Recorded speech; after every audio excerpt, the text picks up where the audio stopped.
अस्सलाम वालेकुम। आज का टॉपिक का नाम है डोमेन्स ऑफ लिविंग ऑर्गेनिज्म, जो कि बहुत आसान और सिंपल सा टॉपिक है। टोटल 3 डोमेन है, एक आर्चिया, एक बैक्टीरिया और एक यूकेरिया। आर्चिया बेसिकली बैक्टीरिया हैं, ये वो बैक्टीरिया हैं जो दुनिया के ऊपर सबसे पहले आए थे। इनको आर्चियो बैक्टीरिया का नाम दिया जाता है और ये सबसे पहले ज़मीन पे आने वाले जानदार हैं। इसलिए उनको कहते हैं ये प्रिमिटिव ऑर्गेनिज्म है ऑन अर्थ। ज़मीन के ऊपर सबसे पहले आने वाले पुराने बैक्टीरिया जो आए थे वो है आर्चिया, ये जिसको आर्चियोबैक्टीरिया का नाम दिया जाता है। ये प्रोकैरियोट है, इनमें न्यूक्लियस नहीं होता। इनकी सेल वॉल में वो केमिकल नहीं है जो आम बैक्टीरिया में मौजूद होता है, पेप्टाइडोग्लाइकॉन। तो इनकी सेल वॉल किससे मिलकर बनी है? पॉलीपेप्टाइड्स और प्रोटीन से।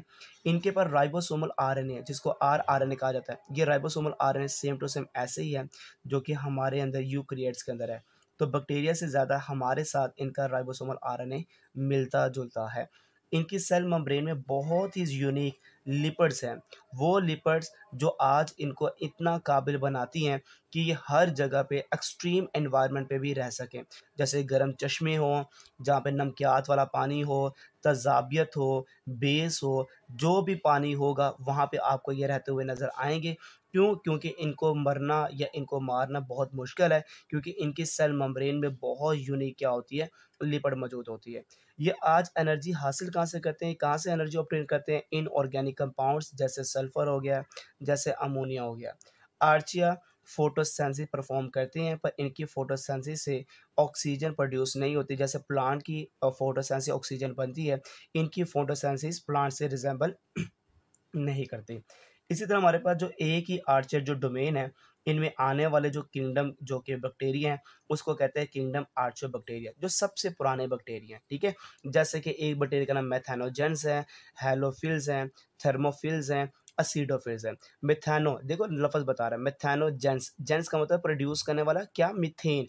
जो मीथेन गैस प्रोड्यूस करता है मेटाबॉलिज्म के बाद, इसको मेथानोजेंस कहते हैं। हैलोफिल्स जो एक्सट्रीमली साल्टी एनवायरनमेंट में रहते हैं, इनको हैलोफिल्स कहते हैं। थर्मो, जैसे कि आपको पता है थर्मो का होता है टेम्परेचर, जो हॉट स्प्रिंग गर्म चश्मों में रहते हैं, थर्मोफिल्स हैं।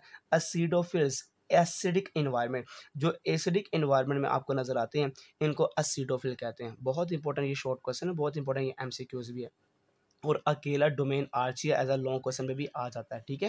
फिर आता है डोमेन बैक्टीरिया। ये वो बैक्टीरिया है जो कि आर्चिया के बाद आए हैं। आर्चिया के बाद आए हैं मतलब कि आर्चिया सबसे पुराना है, उसके बाद आने वाले को सिर्फ बैक्टीरिया कहा जाता है, जिसमें एक बैक्टीरिया है साइनोबैक्टीरिया, ये इस डोमेन के अंदर आ जाते हैं। ये भी प्रोकैरियोट है, आपको पता है इनमें न्यूक्लियस नहीं होता। इनकी सेल वॉल में बहुत ही मशहूर एक केमिकल होता है पेप्टाइडोग्लाइकॉन, जो कि आर्चिया वाले बैक्टीरिया में मौजूद नहीं था। ये एक सेल से मिलकर बनते हैं, यूनिसेलुलर हैं। ये आपको चेन फॉर्म में भी नज़र आते हैं, गुच्छे क्लस्टर की फॉर्म में भी नज़र आते हैं, और कॉलोनीज़ फॉर्म में भी इनके सेल्स आपको नज़र आते हैं। या तो सेल्स चेन में होंगे, क्लस्टर में होंगे, या कॉलोनीज़ फॉर्म में होंगे। ये अपनी खुराक नहीं बना सकते, ये हेटेरोट्रोफ होते हैं, मगर कुछ बैक्टीरिया ऐसे भी हैं जो फोटोसिंथेसिस परफॉर्म करते हैं, और क्योंकि उनके पास मौजूद होता है क्या? क्लोरोफिल है। एक बैक्टीरिया जो डिजीज़ कोज़ करता है, उसका मैं एक नाम बताता हूँ, स्ट्रेप्टोकोकस निमोनाई। और काफ़ी बैक्टीरिया ऐसे हैं जो हमारे लिए बेनिफिशियल भी हैं।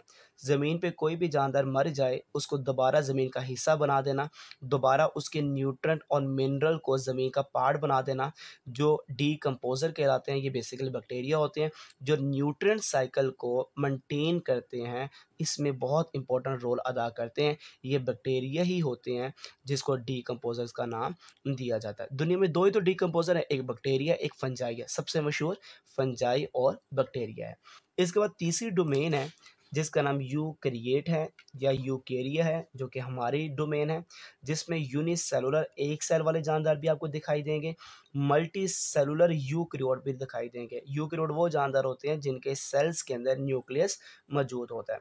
ये यूकैरियोटिक सेल न्यूक्लियस रखते हैं, मेम्ब्रेन बाउंडेड ऑर्गेनेली रखते हैं, जैसे माइटोकॉन्ड्रिया होगा, एंडोप्लाज्मिक रेटिक्यूलम होगा, गोल्जी अपरेटस होगा। तो इन इस वजह से हमें यूकैरियोट का नाम दिया जाता है। इसमें किंगडम आ जाता है प्रोटिस्टा, फंजाई, प्लांटी, एनिमेलिया। ये 4 किंगडम इस डोमेन के हैं, जबकि एक बैक्टीरिया वाला आपको मैंने बता दिया था, ये सारे बैक्टीरिया साइनोबैक्टीरिया इस डोमेन के हैं, और जबकि आर्चियोबैक्टीरिया डोमेन आर्चिया के हैं। तो टोटल डोमेन 3 है। दुनिया में सारे जानदार 3 इन्हीं डोमेन में हमने क्या किया हुआ है? डिवाइड किया हुआ है। जज़ाकल्लाहु खैर।